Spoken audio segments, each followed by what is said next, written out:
In today's lecture, we will be directly starting from the 10th machine. And if by chance somebody is wondering why you are starting with the 10th machine, it's because I have already sent you recorded lectures of 9 lifting machines already. So let me just tell you which were the lifting machines that we have already covered in pre-recorded lectures. I have taken a lot of pain in recording the lectures in great detail, and it is my sincere hope that everybody would be able to understand everything from those lectures. But you have to make it a point to listen to those lectures, watch those video lectures. Some of them might be a little bit long, but it's all for your benefit. We started with levers, simple pulley. Then we discussed some systems of pulleys. So first system of pulleys was discussed. Then there is something called as a second system of pulleys, and similarly third system of pulleys. All these were covered in the first lecture, first recorded lecture. And then simple wheel and axle came up. Wheel and differential axle, they were covered in the second one. Then Weston's differential pulley was there, and then worm and worm wheel. There is a lot of stuff regarding general mechanical engineering that you can learn from these simple machines, especially in this video where I discussed how a worm looks like, how it meshes with a gear, and how pitch and lead play an important role in reducing the speed of the machine and eventually giving you a mechanical advantage. So you have to listen to these videos, and actually I would like you to save those videos for future purposes also, because even after reaching your 4th and 6th semesters, when you will be dealing with machine design, then you will be finding that these bits of knowledge that I've already given to you will be very, very useful to you, because at that point of time you will already be knowing what is the concept of all this basic stuff. So I have covered all these things in very, very great detail, and now we will start with single purchase winch crab. Now let me tell you how a single purchase winch crab looks like, and then we will discuss what is the meaning of purchase, winch and crab. Most probably these terms are quite new for you, but don't worry, we will cover up everything. Let us go to a small video where the working of a single purchase winch crab machine is being shown. Okay, just have a look at this video. Please confirm, are you able to see the video? Anybody please confirm? Yes, sir. Yes, sir. Okay. Now look at the direction in which the person is rotating the wheel. He is rotating it in the, if you sit at the position where the person is sitting, then the person is actually rotating the wheel in the anti-clockwise direction. Now you see, when he is rotating this lever or this handle, then there is something called as a pinion here. This one is a pinion. Okay, I will come to that stuff also, where you will be explained what is called as a pinion and what is called as a gear, because some of you might be thinking ये तो एक gear जैसा दिख रहा है, फिर इसको pinion नाम क्यों दे रहे हैं? Actually pinion is a gear only, but the thing is, when you have two gears meshing with each other like these, you see that this is a smaller gear and this is a larger gear. So whenever you have two gears meshing with each other and rotating each other, this might be the driving gear, this might be the driven gear, and in some other cases this might be the driving gear and this might be the driven gear. But it does not matter which gear is driving and which gear is driven. The thing that actually matters is which one is smaller in size. So if a particular gear is smaller and another gear is larger, then the combination is called as gear and pinion combination. It is never called as gear and gear combination. The standard technical terminology for this is gear and pinion combo or gear pinion combination, PINION. This is what I am telling you, pinion. So from now onwards, whenever somebody asks you what is a pinion, then all you have to say is a pinion is nothing but a gear, but when two gears are meshing with each other, then the smaller gear is called as pinion and the larger gear is simply called as gear. So pinion is not some new stuff or something new. It is simply a small gear meshing with a larger gear. So this is called as pinion and gear. And believe me, you are going to hear this term pinion a lot many times in the coming future. आपके आने वाले machine design के subject में pinion gear सुन सुन के परेशान हो जाओगे. तो इसलिए आपको पता होना चाहिए पिनियन क्या है और गियर क्या है. ठीक है? Anyway, let us go back to the video. Now see what is happening. When this lever is being rotated, this lever is rigidly connected to the pinion. As you can see, this is a smaller gear, and since this is a smaller gear, we are going to call it as pinion. So when the pinion is rotated, the gear or the larger one, which is in mesh with the pinion, rotates in the opposite direction. अब gears की meshing के बारे में भी ये एक general knowledge आपको होनी चाहिए कि कभी भी एक डायरेक्शन में अगर एक गियर को रोटेट करें तो दूसरा वाला जो है ऑटोमेटिकली ऑपोजिट डायरेक्शन में रोटेट करेगा. For example, see the direction of rotation of the pinion is like this.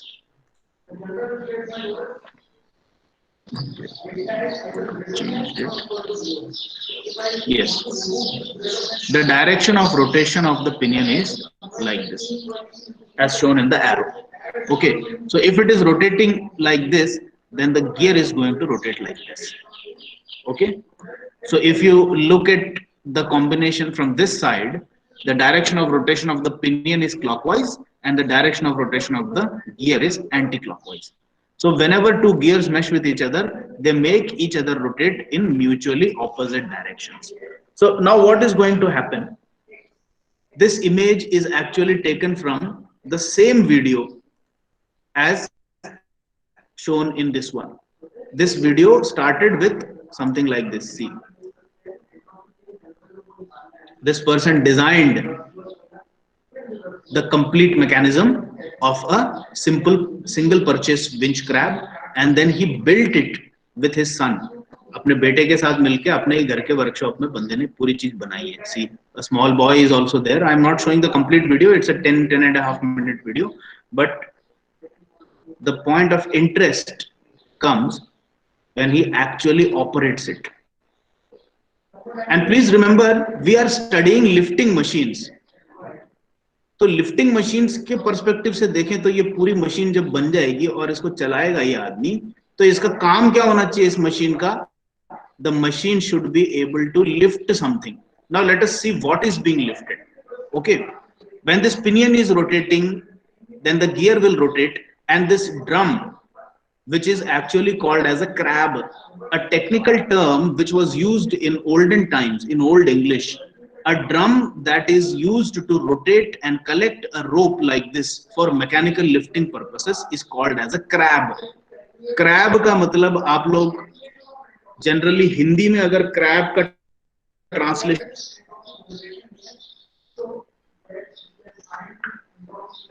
crab का मतलब होता है केकड़ा. लेकिन केकड़े का आपके एक्चुअल मैकेनिकल सिस्टम से कोई लेना देना नहीं है. क्रैब का एक और मीनिंग होता है. If you delve deeper inside English dictionary, you will see that there are a lot of other synonyms which actually represent another meaning of crab. और ये खासकर आपको मैकेनिकल इंजीनियरिंग की ग्लॉसरीज में ज्यादा मिलेगा. It's a very old term और आज की तारीख में क्रैब वर्ड बहुत कम लोग यूज करते हैं. तो बेसिकली अगर आप अगर इस मशीन के बारे में पूछें कि इसमें केकड़ा कहां पर है या फिर क्रैब कहां पर है, तो ये केकड़ा नहीं है. Crab is simply this drum is called as crab. And now it is a very good time to explain what is a winch. ये winch क्या चीज है? Winch is another mechanical term which is used for this mechanism.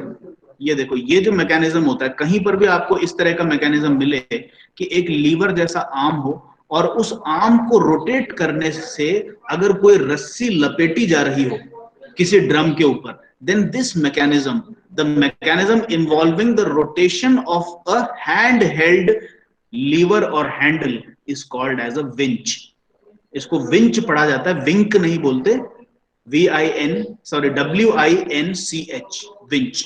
ये देखो, WINCH, winch.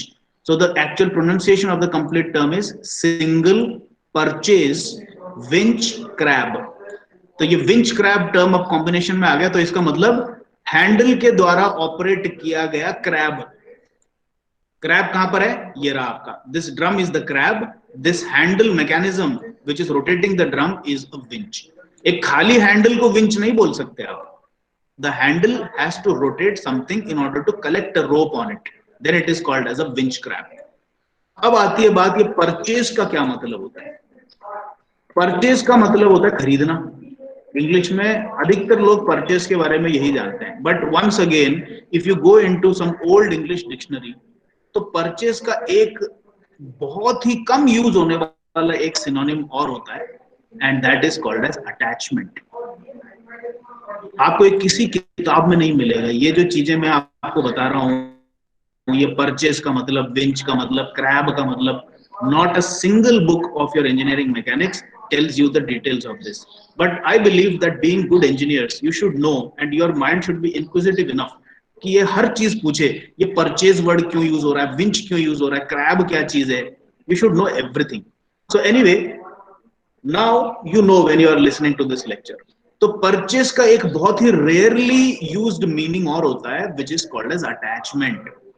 तो अपने पास दो type की विंच क्रैब मशीन हैं जो जनरली इंडस्ट्री में यूज की जाती है। एक तो है सिंगल परचेज की विंच क्रैब, यानी कि सिंगल अटैचमेंट वाली winch crab. Now you will understand it better when you look at the double winch crab. ये देखो, ये डबल विंच क्रैब है। ये वीडियो थोड़ा सा क्लैरिटी कम है, but I will try to explain it to you.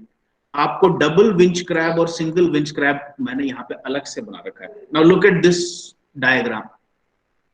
ये तो रहा आपका winch handle, this is your pinion, this is your gear, this is your crab, ठीक है।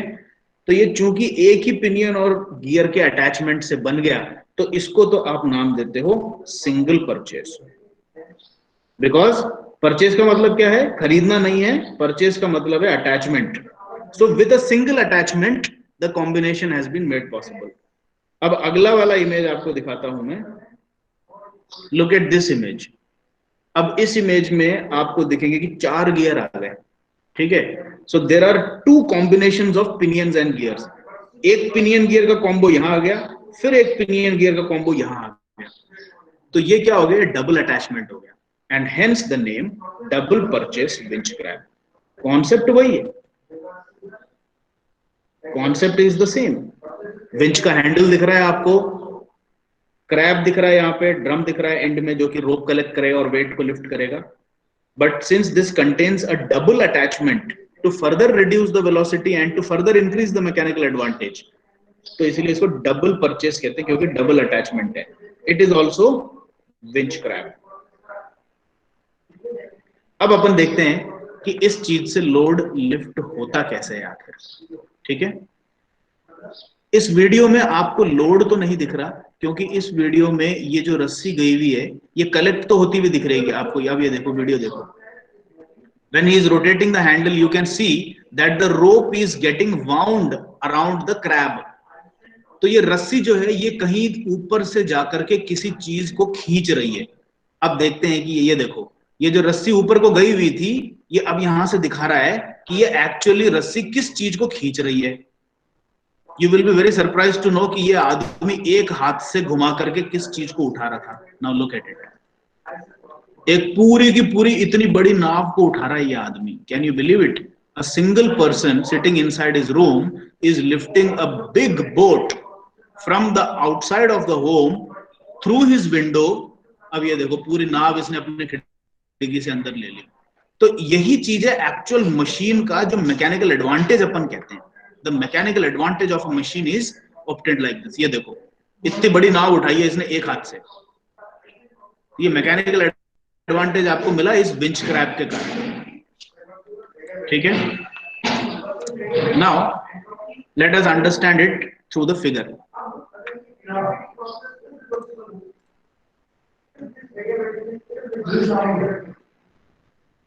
ये देखो, when I rotate the lever handle in this direction, ये देखो इस डायरेक्शन में रोटेट करने का मतलब है this dotted image is shown as the previous position of the handle and this solid position is shown as the current position। तो यानी कि इस डायरेक्शन में ये मूव हुआ है हैंडल, नीचे की तरफ को मूव हुआ है, ठीक है। और आपका एफर्ट कहां लग रहा है? Your effort is being applied tangentially like this, ऐसे लगा रहे हो आप एफर्ट।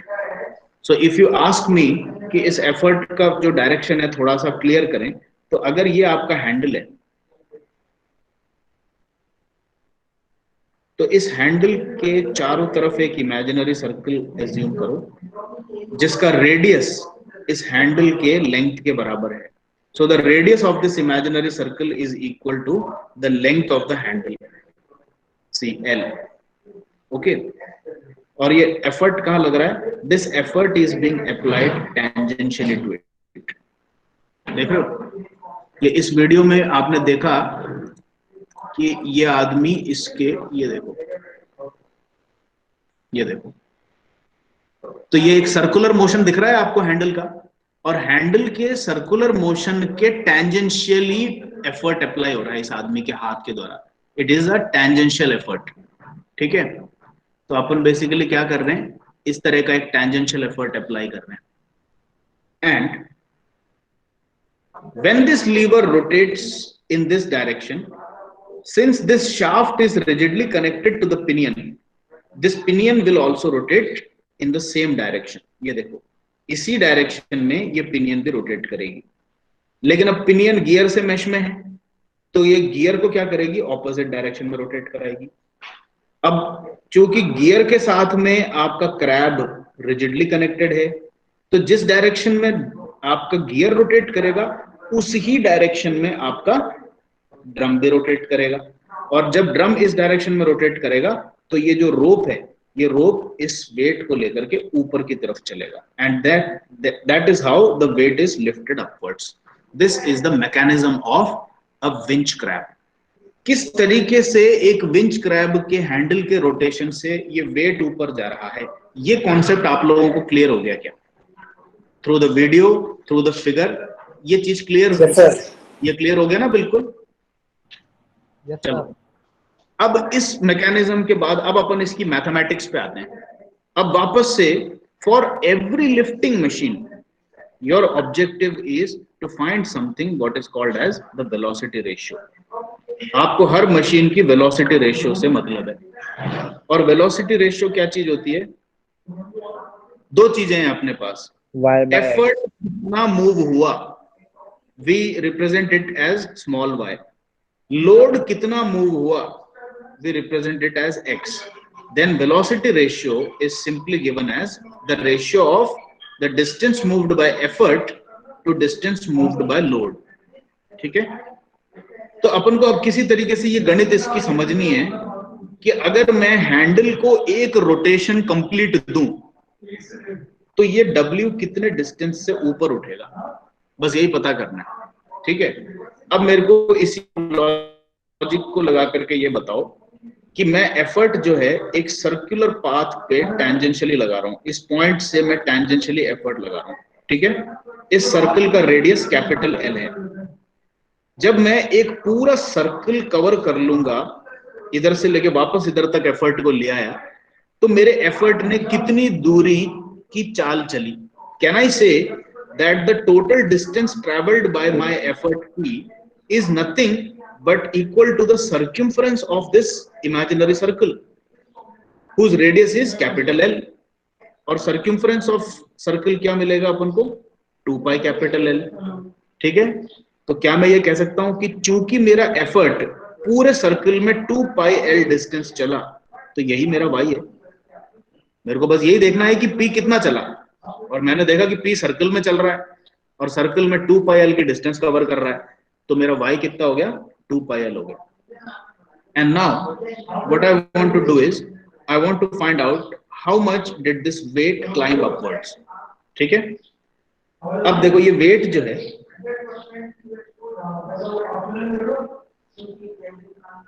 ये इस ड्रम के ऊपर है और इस ड्रम का डायमीटर d दे रखा है, द क्रैब।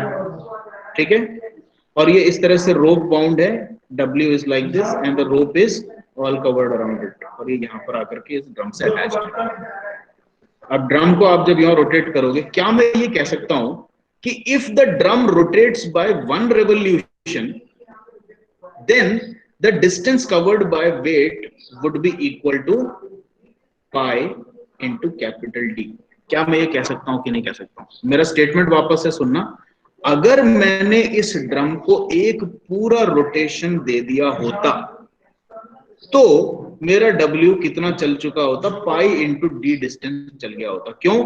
क्योंकि ये पूरे ड्रम के एक रेवोल्यूशन में ये कितना रोप ऊपर खींच के अपने ऊपर लपेट लेगा, एक सर्क्यूम्फरेंस के बराबर, और एक सर्क्यूम्फरेंस जो है वो पाई इंटू डी है।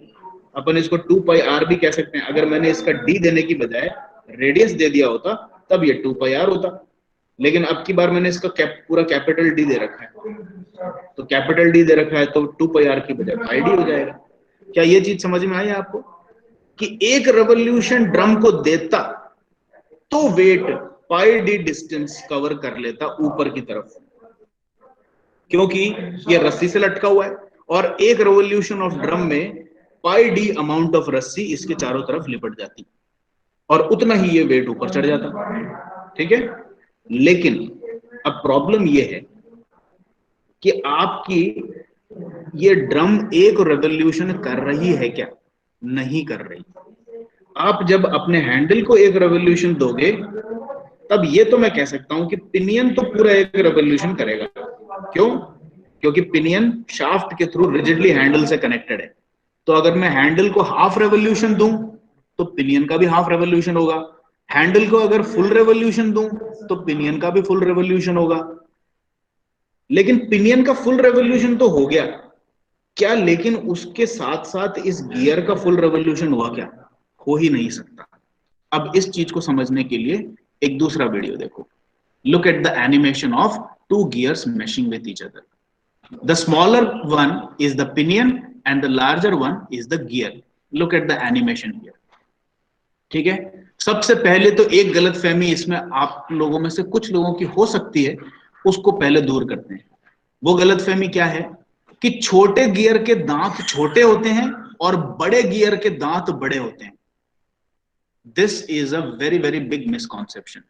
The smaller gear does not have small teeth. क्योंकि अगर इसके दांत छोटे कर दूं और बड़े गियर के दांत बड़े कर दूं, तो ये आपस में mesh कैसे होंगे?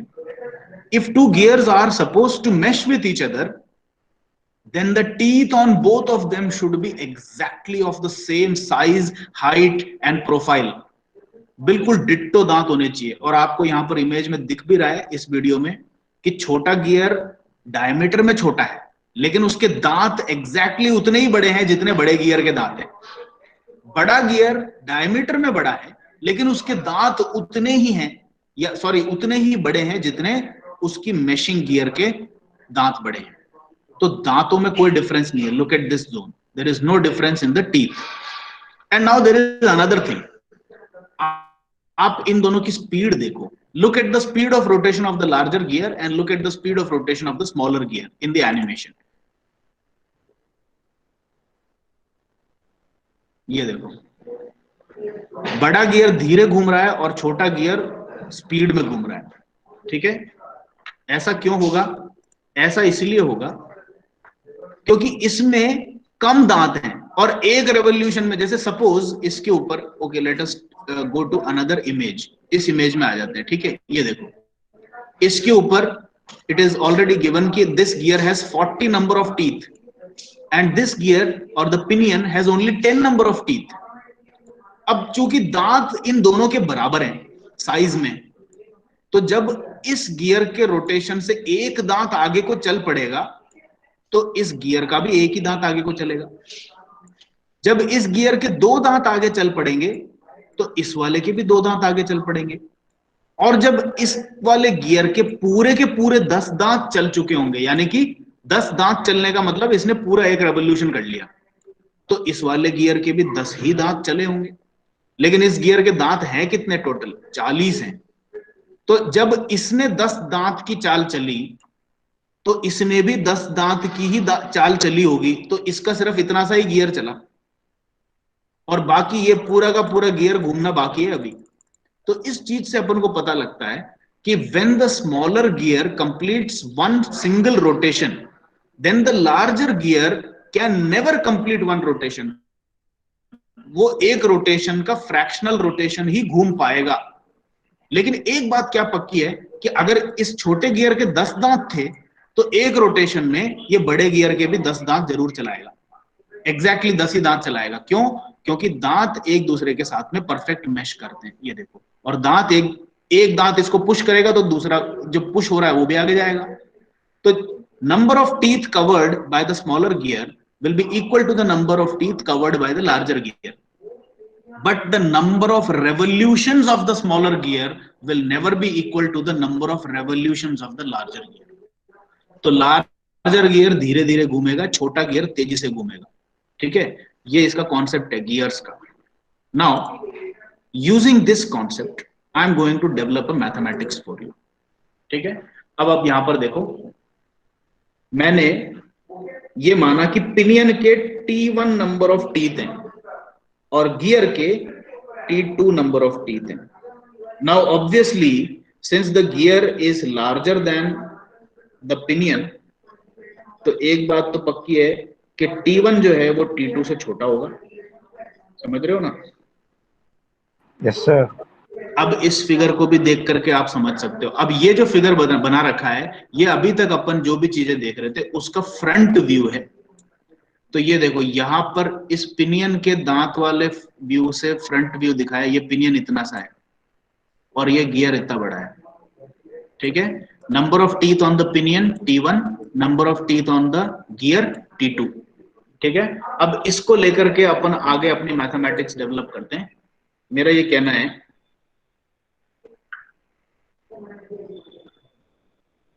ये आपका पिनियन रहा, ये मैशिंग हुई और ये आपका गियर रहा। I am showing you the front view. अब ये साइड व्यू इसमें इस तरह से दिखेगा ना आपको। ये देखो, ये जो मैशिंग हो रही है ना, इसको दिखा रहा हूं मैं आपको। ठीक है, now for one revolution of pinion, pinion कौन सा है? ये है पिनियन और ये गियर है। For one revolution of pinion, you guys tell me number of teeth moved by gear. इसका ध्यान से सुनो क्वेश्चन को। मैं ये पूछ रहा हूं कि पिनियन एक रेवोल्यूशन कंप्लीट कर चुका, तो एक रेवोल्यूशन पिनियन का जब हो जाएगा तो गियर के कितने दांत मूव हुए?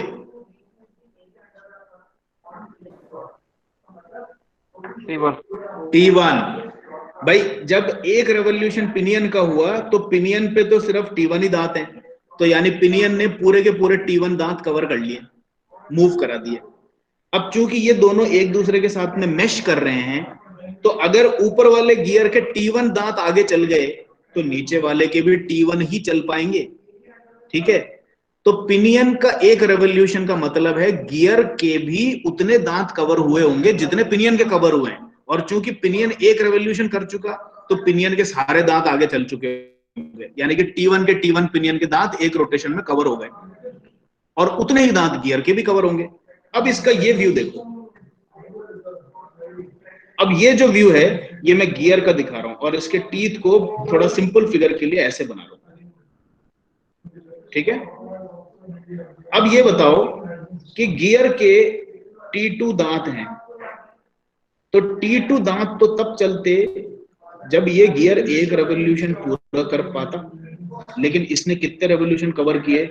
इसने सिर्फ T1 दांतों के बराबर का रेवोल्यूशन ही कवर किया।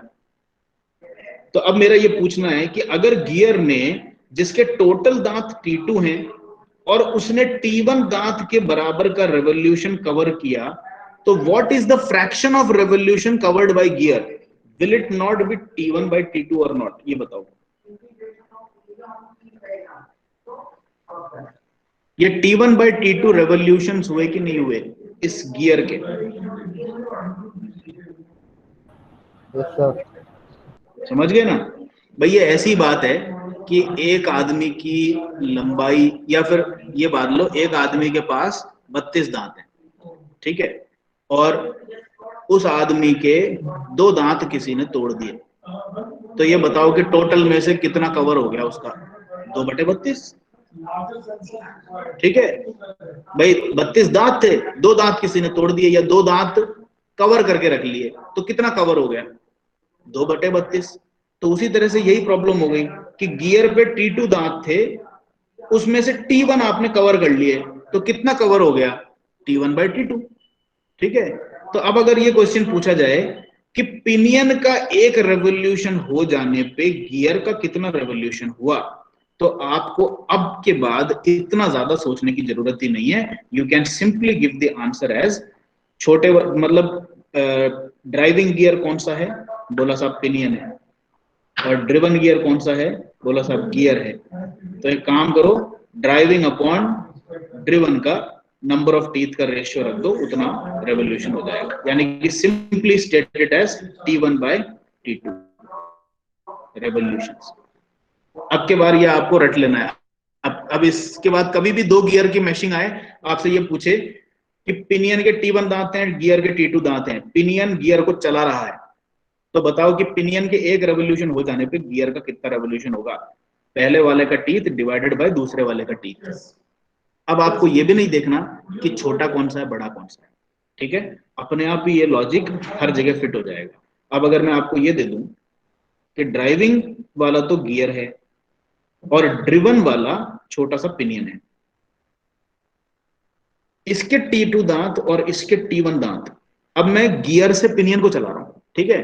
तो ऑब्वियस सी बात है कि एक रेवोल्यूशन ऑफ गियर पे पिनियन के एक से ज्यादा रेवोल्यूशन हो जाएंगे। समझ रहे हो ना? क्योंकि गियर बड़ा है और पिनियन छोटा है।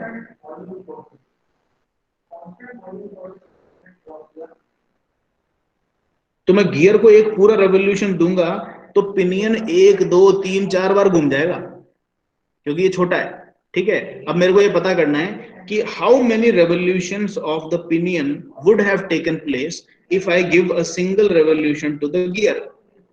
तो वापस से वही सेम चीज हो गई। मेरे को कुछ भी नहीं देखना, ज्यादा दिमाग भी नहीं लगाना, कितना फ्रैक्शन है, कुछ रेशियो है, कितना कवर किया, nothing. I will simply now से कि ड्राइविंग गियर कौन सा है? बोले ये ऊपर वाला है, इसके कितने दांत हैं? T2। ड्रिवन कौन सा है? T1, ठीक है, छोटा वाला। बोला कि आपको क्या पता करना है? आपने बोला कि ऊपर वाला जब एक रेवोल्यूशन कर लेगा तो नीचे वाले के कितने रेवोल्यूशन हो चुके होंगे? सीधा सा आंसर है T2/T1।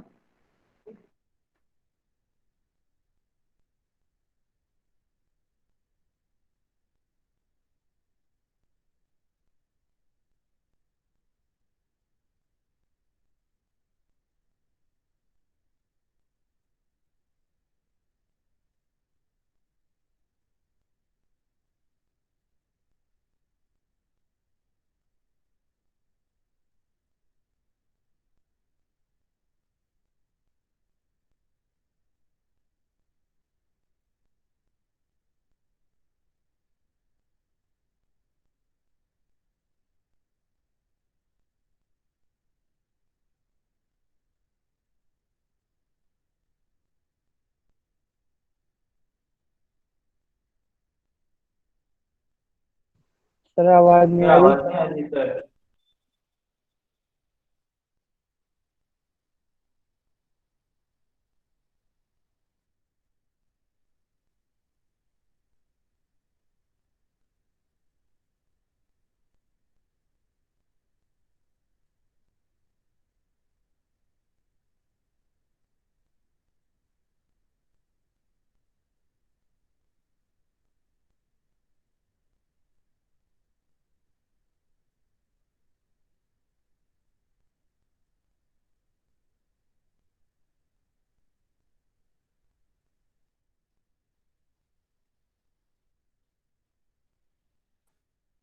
सर लेफ्ट हो गए।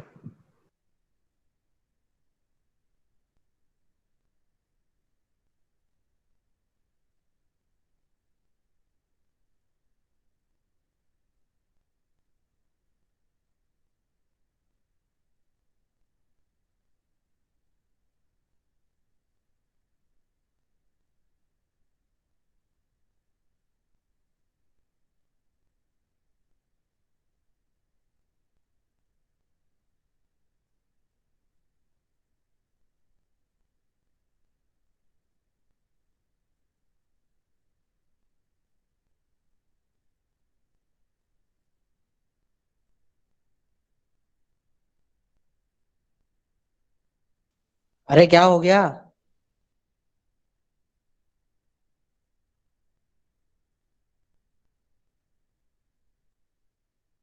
सर लेफ्ट हो गए। हैंग हैंग हो गया हैंग। सर का लैपटॉप हैंग हो गया।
हेलो। भाई सर कहाँ गए? हेलो।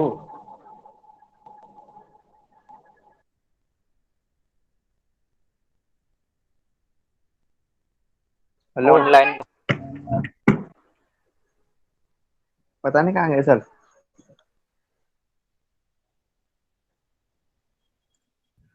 अरे अतुल, बोल।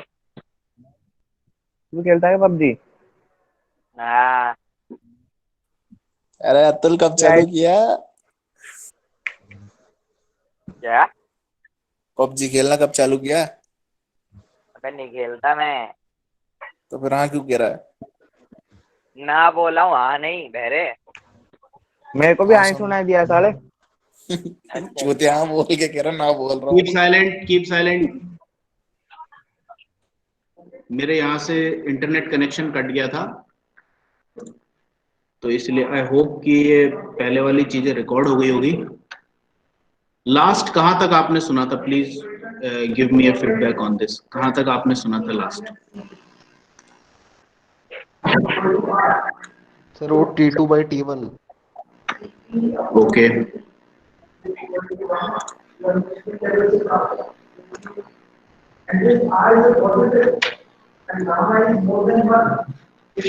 अब इस पे आ जाते हैं अपन, सिंपल इमेज पे आ जाते हैं।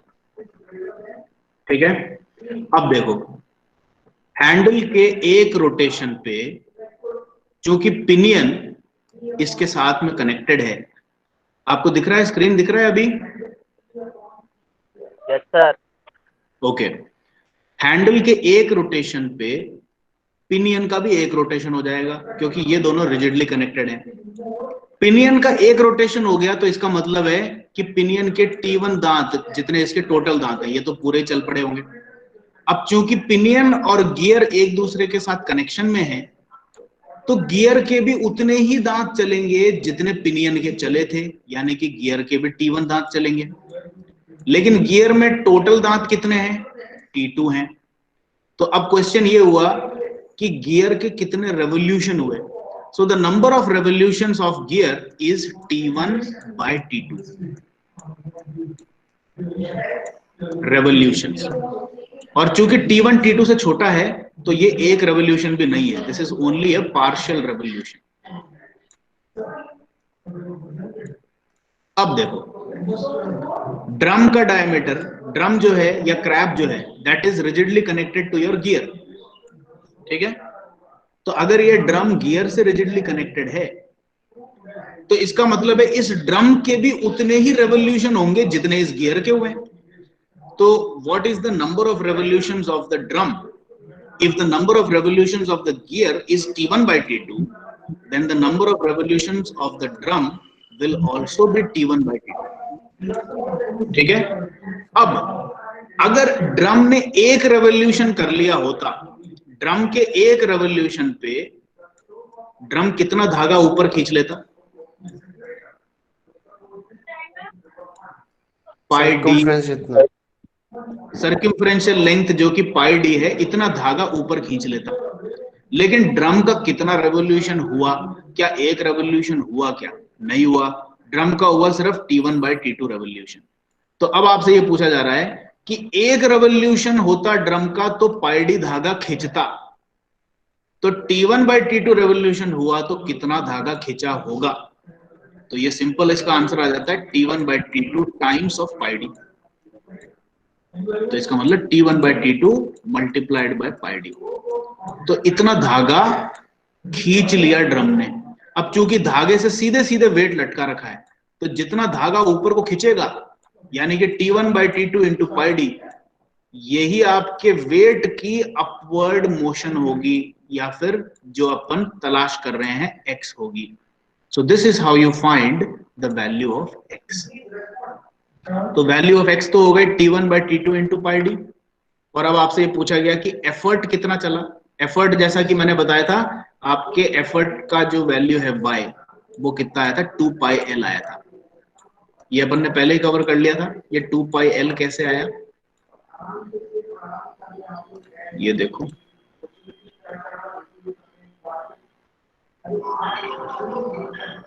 आपका हैंडल जो है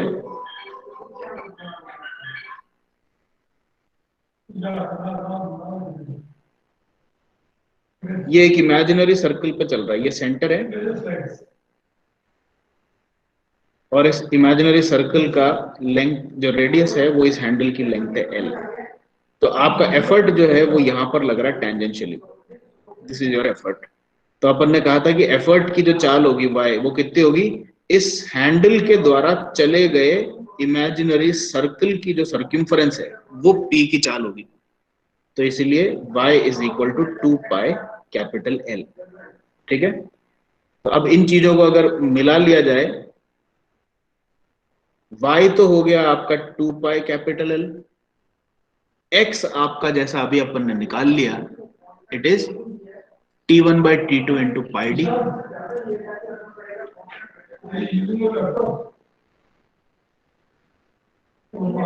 So the velocity ratio becomes y upon x equal to 2 pi L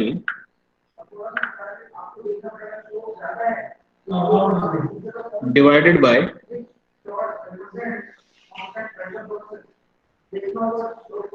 ये एक्सप्रेशन जो है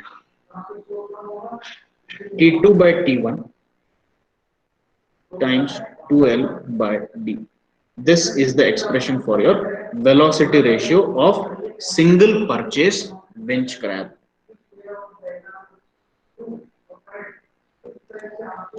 ये देखो, ये आ गया आपका t2 by t1 multiplied by 2L upon d. This is the expression for velocity ratio. अब देखो, ये पूरी चीजें आपको इसीलिए मैंने इतना डिटेल में बताया क्योंकि ये जो कॉन्सेप्ट्स हैं, गियर के पिनियन और गियर के रेशियो की बात, ये सारी चीजें आप मोस्ट प्रोबेबली पहली बार कर रहे हो। लेकिन जब एग्जाम में आपसे सिंगल परचेस विंच क्रैब पूछा जाए तो आपको ये सारी चीजें, ये इस तरह का आपको 3 डायमेंशनल इमेजरी भी नहीं बनाना। You don't have to draw anything like this. This was all just to explain it to you. आपको सिर्फ इस टेक्स्ट में दिए हुए जितना डेरिवेशन ही करना है। डिस्टेंस मूव्ड बाय एफर्ट सीधे लिख दो 2 पाई L। क्यों 2 पाई L होगा इसके बारे में आपको डिस्कस करना ही नहीं है, बस ये फिगर बनाना है। And it is very important कि आप एक फिगर जरूर बनाएं क्योंकि फिगर के नंबर सबसे ज्यादा हैं आपके। तो ये सिंपल सा फिगर है, ये फिगर बना दो आप, ठीक है, और इवन ये फ्रेम व्रेम भी नहीं बनाओ ना तो भी चलेगा। अब देखो मैं आपको एक छोटा सा फिगर बना के दिखाता हूं कि एग्जाम में आप कितना बनाओगे तो आपको पूरे नंबर एक्सपेक्टेड हो सकते हैं। मैं इसको सिर्फ ऐसे बना दूंगा, ये देखो ऐसे शेड कर दो, ये हो गया पिनियन, पिनियन के साथ में ये हैंडल आया और हैंडल को ऐसे बना दो और यहां पर एक हत्था बना दो, ये हो गया हैंडल। पिनियन से मैश करते हुए बना दो गियर, वो भी ऐसे बना दो। गियर के ऊपर ड्रम बना दो, दिस इज योर क्रैब, और इस ड्रम के ऊपर वेट को लटका दो and you draw some rope like this. बस, this will give you full marks provided you label it completely. ये बताओ कि ये एल है, इसके नंबर ऑफ टीथ T1 है, इसके नंबर ऑफ टीथ T2 है और ड्रम का डायमीटर D है। बस इतनी सी इंफॉर्मेशन अगर आपने एक नीट सा फिगर बना दिया, this will fetch you full marks. ठीक है, तो आप इन चीजों को देख के बिल्कुल एप्रीहेंसिव मत होना कि यार ये सब कौन रटेगा, अभी ये इतनी सारी चीजें कौन बनाएगा। You don't have to make it. ठीक है, आप तो सीधे सीधे इस तरह का सिंपल फिगर बनाओ, this is what you have to draw. अब इसकी एफिशिएंसी अगर आपसे कोई पूछे, कोई दिक्कत नहीं है। मैकेनिकल एडवांटेज का फॉर्मूला हमेशा W/P है, तो W/P को MA की जगह रख दो और वेलोसिटी रेशियो जो आपने अभी डिराइव किया है उसके नीचे रख दो, तो एफिशिएंसी का फॉर्मूला याद करने की जरूरत नहीं है। Now we directly come to the double purchase winch crab. अब इसमें इतना ज्यादा डिस्कस करने की जरूरत ही नहीं है, बस डायरेक्शन ऑफ मोशन देख लो एक बार। ये इमेज मैंने यहाँ पर हल्का सा बना के तो रखा हुआ है, but once again as I told you there is no need for you to make a diagram like this. ठीक है, वापस से देखो, ये हैंडल को जब मैं ऊपर को रोटेट करूंगा एक रेवोल्यूशन से, तब ये पहला पिनियन एक फुल रेवोल्यूशन करेगा आपके हैंडल के साथ। ये अगर काउंटर क्लॉकवाइज है तो ये क्लॉकवाइज होगा। अब ये दोनों एक ही शाफ्ट से कनेक्टेड हैं, T3 और T2, तो अगर ये काउंट क्लॉकवाइज है तो ये भी क्लॉकवाइज होगा। ये क्लॉकवाइज है तो यहाँ पर मैशिंग हो रही है तो ये काउंटर क्लॉकवाइज होगा, और ये काउंटर क्लॉकवाइज होगा तो ड्रम चूंकि इसके साथ फिक्स्ड है तो ये भी काउंटर क्लॉकवाइज होगा और ये वेट ऊपर को उठेगा। ठीक है, अब कुल मिलाकर के ये वैसी की वैसी चेन बन गई आपकी गियर्स की। तो कभी भी इस तरह की गियर चेन बन जाती है तो इसका जैसे मैंने आपको बताया था इस तरह से चेन फॉर्मूला बना देना आप डायरेक्टली। ठीक है, तो ये मैंने एक थियोरेटिकल ऐसा फॉर्मूला बना के दिखा रखा है जिसमें कि यहाँ पे तो आपको 4 गियर दिख रहे हैं, T1, T2, T3, T4, जिसमें T क्या है, T is representing the number of teeth on each of this gears. ठीक है, तो मैंने एक ऐसा इमेजिनरी सिचुएशन ले लिया कि ऐसे 4 की जगह अगर मैं 10 गियर्स की ट्रेन बना दूं और एंड में ले जाके ड्रम लगाऊं 10वें पे, तो क्या होगा, तो उसके नंबर ऑफ रेवोल्यूशन सीधे ऐसे बन जाएंगे, T1/T2 into T3/T4 into T5/T6 T7/T8 T9/T10 and so on.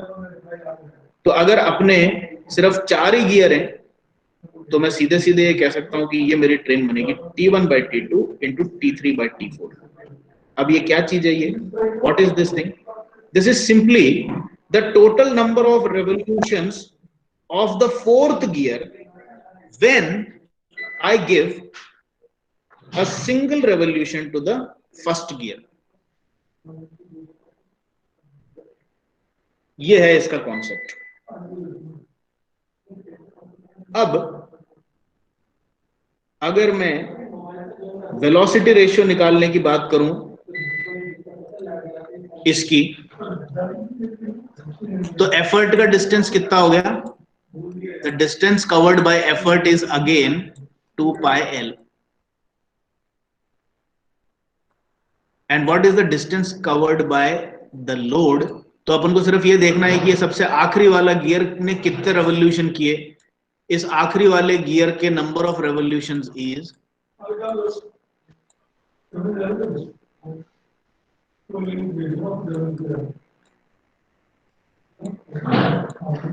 T1/T2 into T3/T4। इतने रेवोल्यूशन कर लिए आखिरी वाले गियर ने। So if the number of revolutions of the 4th gear is this, then what is the number of revolutions of your crab or your load drum? That will also be this, because the load drum is rigidly connected to the fourth gear. तो अब ये पूछा गया कि load drum अगर एक revolution करता तो आपका लोड कितना ऊपर उठता? पाई डी के बराबर उठता। तो अगर आपका लोड ड्रम एक रेवोल्यूशन ना करके इतने रेवोल्यूशन करता है तो कितना लोड उठेगा? You simply multiply this quantity with pi d. This quantity becomes your x.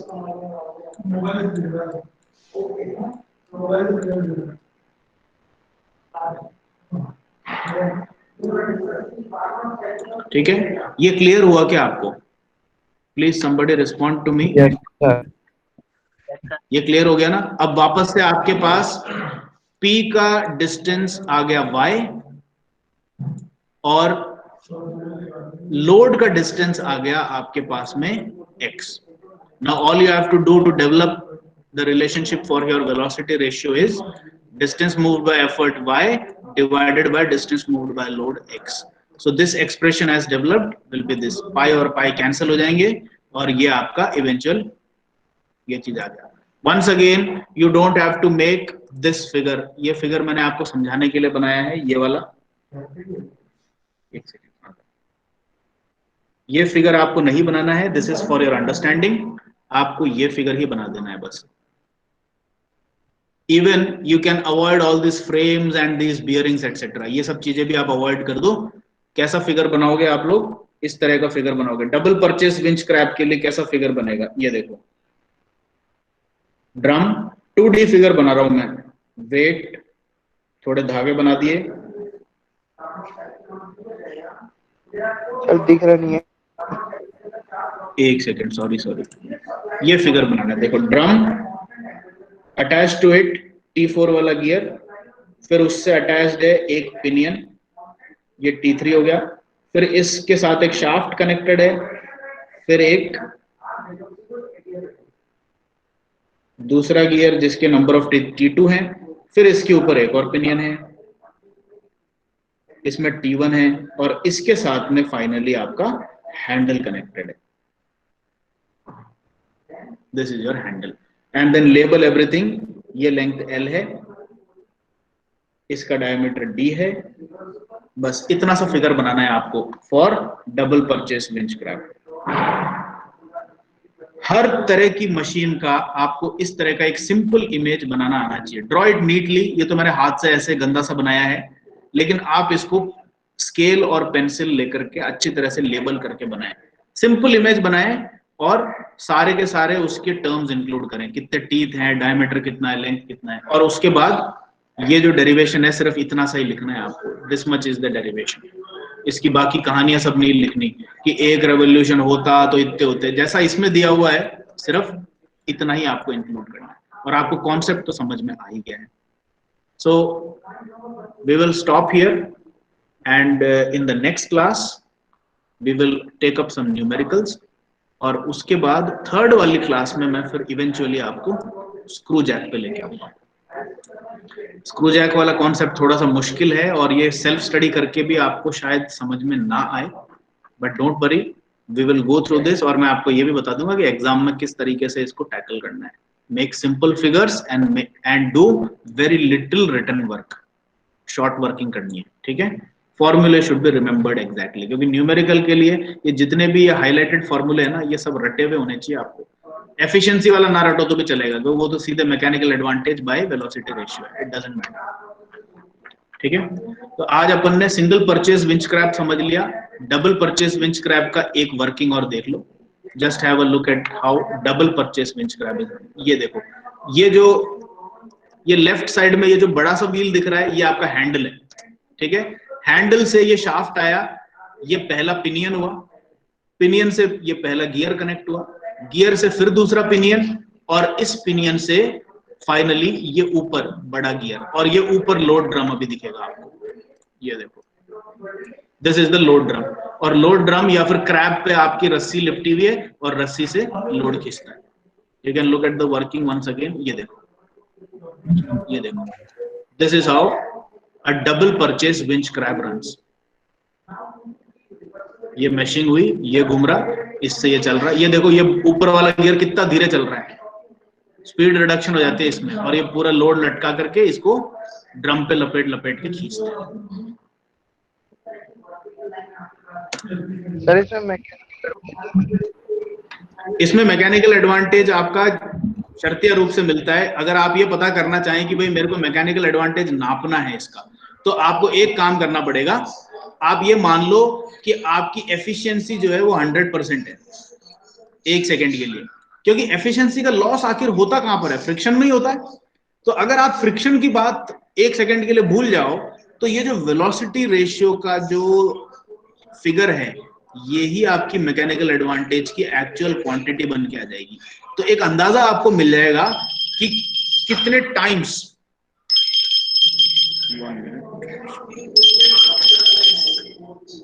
आपको एक अंदाजा मिल जाएगा कि कितने टाइम्स आपका लोड एफर्ट के मुकाबले ज्यादा है। आप इन चीजों को अगर आप हाइपोथेटिकली पुट करके देखोगे तो आपको मिलेगा कि mechanical advantage is definitely much greater than 1। इसमें अच्छा खासा मैकेनिकल एडवांटेज मिलता है। और आपको मैंने प्रीवियस वीडियो में ये भी दिखाया था कि कैसे इस आदमी ने एक पूरी की पूरी बोट उठा ली, सिंपल एक लकड़ी के मैकेनिज्म को बना करके। A complete load of a full boat was lifted bye a single man. पूरे घर के ऊपर उठा लिया इसने। तो मैकेनिकल एडवांटेज तो मिल ही रहा है। एक आदमी में इतनी ताकत होती है कि एक बोट को एक हाथ से उठा ले पूरे घर के ऊपर तक, नहीं हो सकती। तो ऑब्वियसली मैकेनिकल एडवांटेज मिल ही रहा है इसमें। सर हाँ, मैकेनिकल एडवांटेज तो मिल रहा है, लेकिन पूछ रहा हूँ सिंगल परचेज विंच कैसे है कि डबल परचेज बदले में? नहीं, क्या पूछ रहे हो कि ज्यादा किस में मिलेगा?